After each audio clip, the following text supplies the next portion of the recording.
आप सभी को मेरा नमस्कार। तो दोस्तों, आज मैं आपके लिए इस वीडियो में दशा माता की तीसरी कहानी लेकर आई हूँ।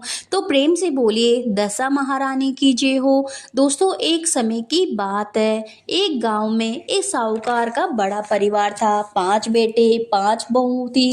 एक लड़की भी थी। लड़की का विवाह हो चुका था किंतु विदाई नहीं हुई थी। इस कारण लड़की माता पिता के घर में रहती थी। एक दिन साहूकारनी दशा माता के डोरे लेने लगी। उसकी बहुओं ने भी डोरे लिए। उन्होंने सास से पूछा, क्या ननद जी का भी डोरा लिया जाए? सास ने कहा उसे। तब वे बोली कि उनके व्रत के पहले ही अगर विदाई हो गई तब क्या होगा? सास ने कहा, मैं पूजा का सब सामान साथ में दे दूंगी, वह अपने घर जाकर पूजा कर लेगी। लड़की ने दशा माता का डोरा ले लिया, परंतु पूजन के पहले ही उसके ससुराल से उसके पति लेने आ गए। माता ने विधि पूर्वक लड़की की विदाई करी और पूजा का सब सामान रख दिया। जब वह अपने ससुराल पहुंची तो आस पड़ोस की स्त्रियां नई बहू को देखने आई। सब लोग उसकी प्रशंसा करने लगी। किसी की नजर डोरे पर पड़ी तो वह बोली कि बहू की माँ बड़ी टोटका पसंद स्त्री है। इतना जेवर होते हुए भी 2 धागे सूत के उसके गले में क्यों पहना दिए? सास, ननद, देवरानी, जेठानी, घर की सभी स्त्रियां बैठी उसी डोरे की सभी ने निंदा करी। बहू का भी जी उब गया। तब उसने डोरे को तोड़कर जलती हुई भट्टी में डाल दिया। डोरे में आग लगते ही उनके सारे घर में आग लग गई। सब अपने अपने प्राण लेकर भागे। उस जलते घर में वही स्त्री पुरुष दोनों रह गए। दोनों भी गांव छोड़कर चले गए। आगे स्त्री, पीछे उसका पति। दोनों चलते चलते उस गांव में पहुंचे जहां की वह लड़की थी। उसने पति से कहा, जब तक कोई जीविका नहीं है तब तक तुम भाड़ झोंक कर पेट भरो, मैं भी मजदूरी करती हूँ। पति भाड़ झोंकने लगा और स्त्री कुएं पर जाकर बैठ गई। उस कुएं पर सारे गांव की स्त्रियां पानी भरने आती थी। उस लड़की की भाभियां भी आई और उसे वहां बेहाल बैठी देखकर बोली, बहन तुम किसी भले घर की मालूम होती हो, कैसे बैठी हो, किसी के यहाँ काम करोगी? लड़की बोली, अवश्य करूंगी, न तो नीच की टहल करूंगी न खराब खाना खाऊंगी। बड़ी भाभी बोली, हमारे घर में तुम्हारे लिए नीच काम है ही नहीं। जब से हमारी ननद ससुराल चली गई तब से हमारे बच्चे हैरान हैं, तुम उन्हीं को खिलाती रहना। उसके राजी होने पर स्त्रियां अपने घर गई और सास से बोली, माताजी कुएं पर एक दुखिया लड़की बैठी है, वह हमारे तुम्हारे पोतों को खिलाने पर राजी है, आज्ञा हो तो उसे रख ले।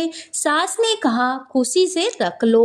वे दूसरी बार पानी भरने गई तो उस दुखिन को अपने घर ले आई।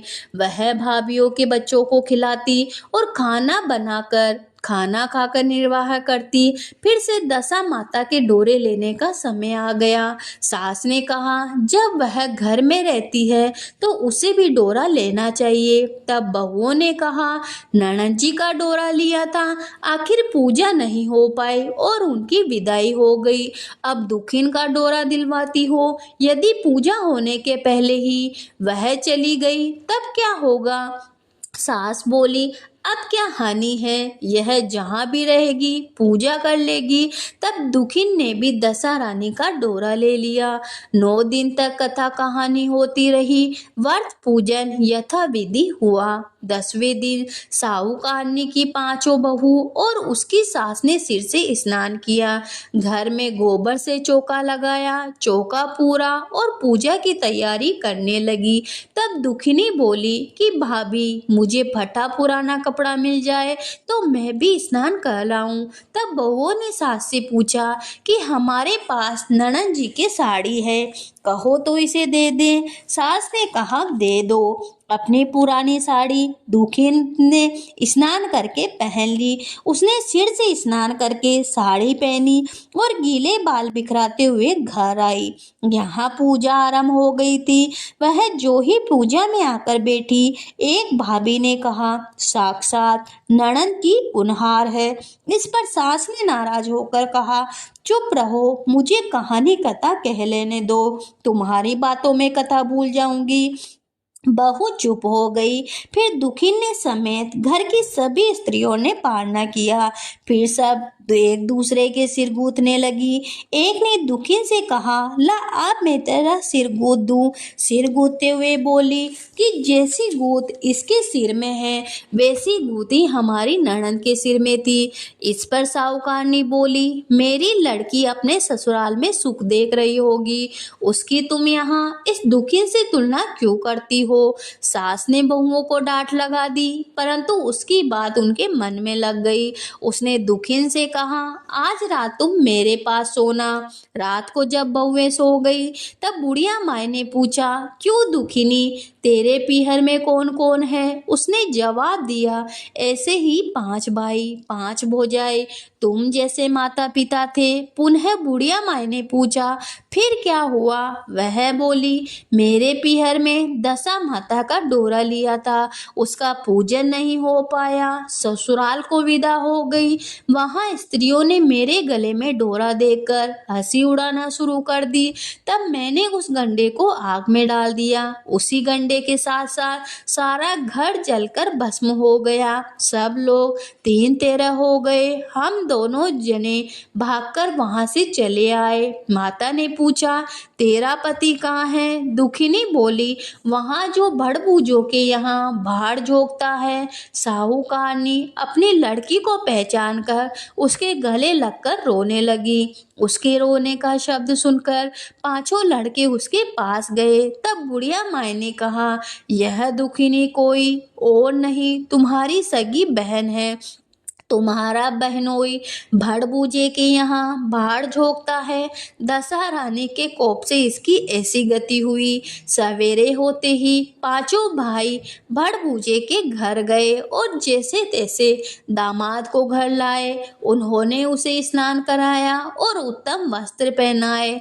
कुछ दिनों बाद उन्होंने दुखिन को उसके साथ विदा किया। दुखिनी अपनी दशा पर विचार करती हुई जब ससुराल जा रही थी तब मार्ग में उसे एक नदी मिली, जहाँ कुछ अप्सराएं नहाकर दशा रानी का गंडा ले रही थी। उनके पास एक गंडा अधिक था। उनमें से एक ने डोली के पास जाकर पता लगाया और दुखिनी को वह डोरा जिला दिया। जब दुखिनी घर पहुंची तब उसकी सास और देवरानी जेठानी सब उसकी बाट देख रहे थे। दुखिनी ने कहा, तुम लोगों ने पहले ही दशा रानी के डोरे की निंदा की थी, इसलिए सबका बिछोआ हुआ और धन का धन दानी स्वाहा हो गया। अब की बार कोई गंडे की चर्चा न करे। सबने खुशी से उसकी बात मान ली। 9 दिन तक कहानी कथा सुनी। 10वें दिन विधि से गंडे की पूजा हुई। सास सुहागनियों को न्योता दिया गया। मेहंदी आदि से उनका श्रृंगार कराकर आंचल भरे गए। इस प्रकार खुशी से दशा रानी का पूजन हुआ। दशा रानी ने जैसे दुखिनी की दशा फेरी वैसी सब पर कृपा बनाए रखना। तो प्रेम से बोलिए दशा माता की जय हो।